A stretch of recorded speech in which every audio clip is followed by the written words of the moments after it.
Председателя, почитувани колеги, почитувана македонска явност.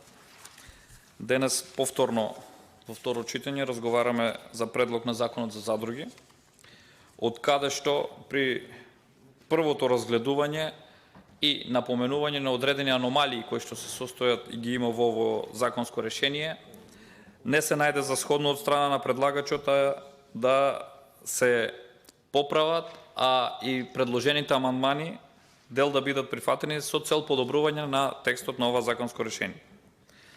Но, онаму каде што навлеговте и сакате да навлезете со еден закон кој што е лекс генералис во дадениот момент, бидејќи самите посочивте дека се однесува на повеќе видови на задруги, здружување, во однос на начинот на основање, статутарното уредување, функционирањето и сите прави обврски кои произлегуваат од него. Но, кога се повикавте дека доколку не постои членот 4 од ова предлог законско решение, нема да го гласате овој закон, еве конкретно прашање, ќе го цитирам членот 4 и затоа конкретно ќе ве прашам. Вели субсидијарна примена.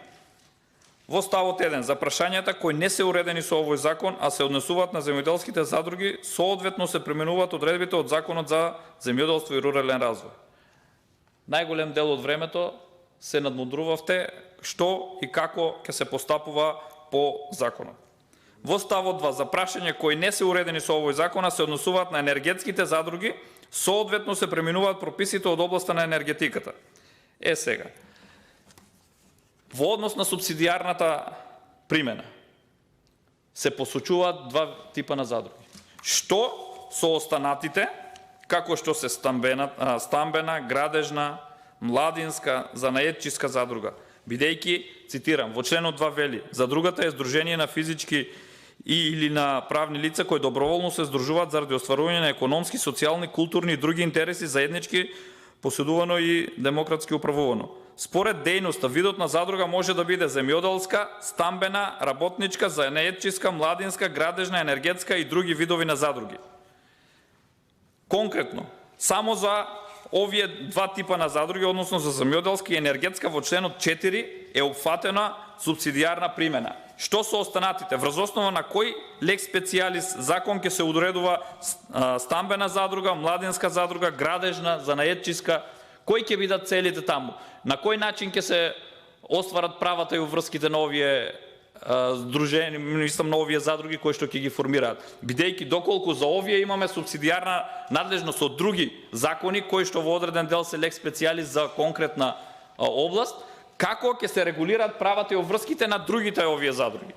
Бидејќи се повикавте дека е регулирано целосно со закон, она за кое што ние посочуваме и еве од овде уште еднаш ќе ви потенцирам дека со ова законско решение во самиот закон се цитира дека самото законско решение со стапување на сила на овој закон престануваат да важат одредбите од Законот за задруги и Законот за земјоделски задруги. Односно вели во членот 55 престанување на важноста.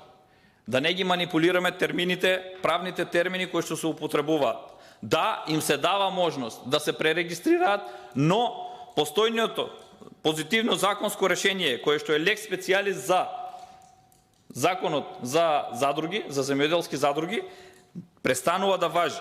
Членот 55 вели со денот на влегување во сила на овој закон престанува да важи, престанува да важи Законот за задруги и Законот за земјоделски задруги. И да не манипулираме со термините, престанува да важи. Со тоа сите права и обврски кои што ги имаат преминуваат на генералниот закон кој што сакате да го донесете. А за кој што се повикавте дека има член кој што ги уредува, односно ја уредува субсидијарната примена на други законски решенија, но внимавајте овде само за два типа на задруги.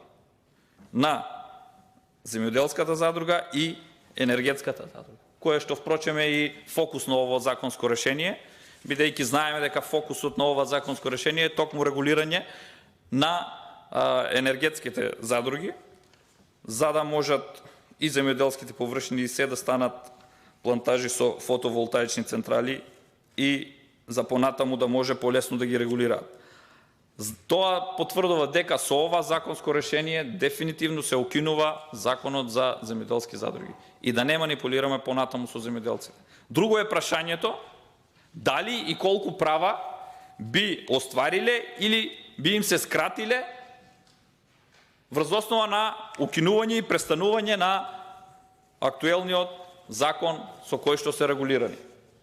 Затоа, ако го разгледаме ова законско решение, ќе видиме дека во ветер заминуваат сите овие напори за организирање на земјоделските задруги и издружување со цел укрупнување на површините и поекономично производство, а со тоа и поконкурентност на пазарите, бидејќи во изминатите 20 години беа вложени многу средства за да се отпочне со процесот на вака поставеното здружување, иако терминолошки кај земјоделците се уште постои она одбивност од терминот задруга од некои дамнешни времења, но со сето ова се укинува и оди во ветер цело 20 годишно обременување, односно исполнување и окрупнување на земјоделското земјиште и на земјоделските задруги. Целокупниот текст на вака предложеното законско решение повеќе наликува да биде согласно законот за трговски друштва и да биде регулирано како и сите други форми на трговски друштва, бидејќи согласно овие одредби кои што овде ги имаме, сметаме дека повеќето можат да бидат сврстени таму во законот за трговски друштва, а да не се носи овој закон со кој што се укинуваат одредени специјални закони за одредени области, како што е областа од земјоделството, а со цел да се добие на она што претходно го реков на енергетската задруга.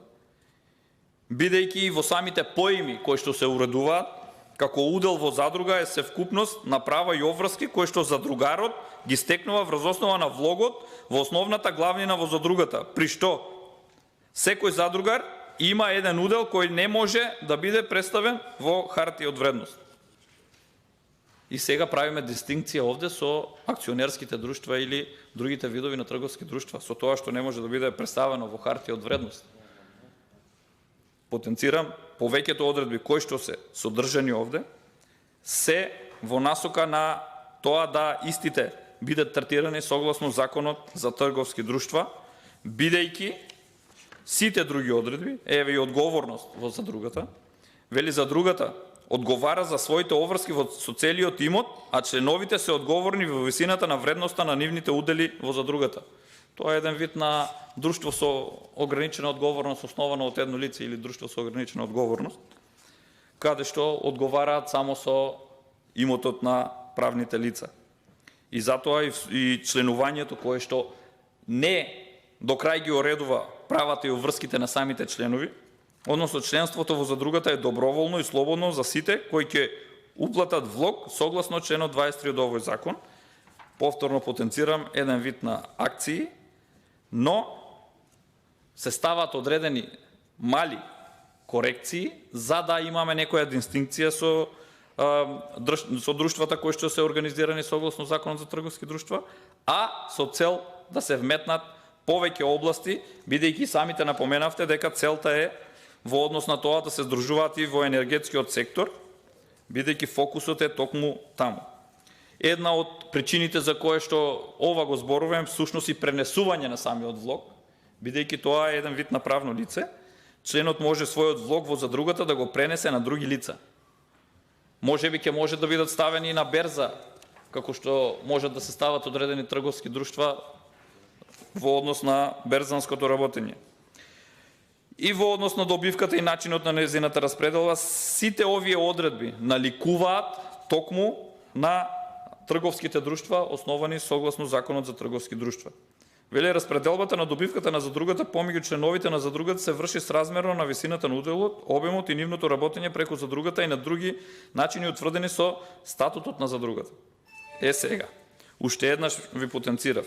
Што и врз основа на кои позитивни законски прописи ќе се уредат правата и обврските во задругите кои што не се опфатени во членот 4 за субсидиарна примена на одредени законски решенија за областите, односно за задругите кои што се именувани како земјоделска и енергетска, што станува со другите заедници. Врз основа на кои закони ќе бидат детално уредени овие права, пред се нивната цел за основање, односно што се во статутот ќе биде внесено, во целите за основање на овие задруги и на кој начин и која ќе биде нивната придобивка при користење на одредени поволности од државата или од меѓународните фондови во соодветната област во која што се здружени.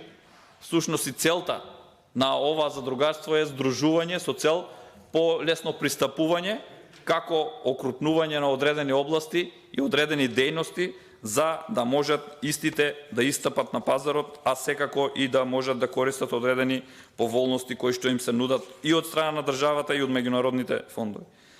И ќе ве замолам уште еднаш, немојте да манипулирате со јавноста, дека завршувам, ви благодарам, дека со ова не се укинува Законот за земјоделски задруги и Законот за задруги. Да им се дава можност во рок од една година да се пререгистрираат согласно овој закон, но постоечките, односно позитивните законски прописи со кои што се регулирани, се укинуваат. Благодарам.